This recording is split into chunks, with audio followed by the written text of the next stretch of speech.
पाकिस्तान ने corona virus की नई किस्म ओमिक्रॉन के फैलाव के पेश नज़र 7 ममालिक पर सफरी पाबंदियां आयद कर दी हैं। मुल्क में कोरोना की सूरत हाल की निगरान इदारे national command and operation centre NCOC के जारी करदा नोटिफिकेशन के मुताबिक जिन ममालिक पर सफरी पाबंदियां आयद की गई उनमें हांगकांग, जनूबी Africa, Mozambique, Namibia, Lesotho, Eswatini और बोत्सवाना शामिल हैं। कोरोना वायरस की नई किस्म B11519 को ओमिक्रॉन का नाम दिया गया और इससे पहले केसेस जनूबी अफ्रीका में दरियाफ्त किए गए थे।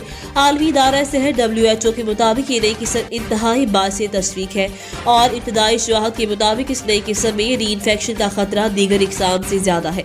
NCOC का कहना है कि इन ममालिक से आने वाले पाकिस्तानी मुसाफिरों को हंगामी सूरत हाल में प्रोटोकॉल के तहत सफर की इजाजत होगी। मुसाफिरों के लिए वैक्सीनेशन सर्टिफिकेट, मनफी PCR और रैपिड टेस्ट रिपोर्ट दरकार होगी।